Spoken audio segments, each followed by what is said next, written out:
weekly context 483. Question number 1. Largest even number. We want to find out the largest even number. Take this example. The first step, we can see this is the string of length 3.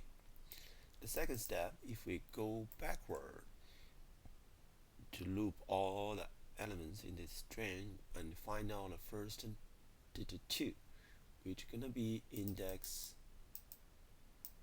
1. Then we remove all the characters after this index. What is left is the result that we are looking for.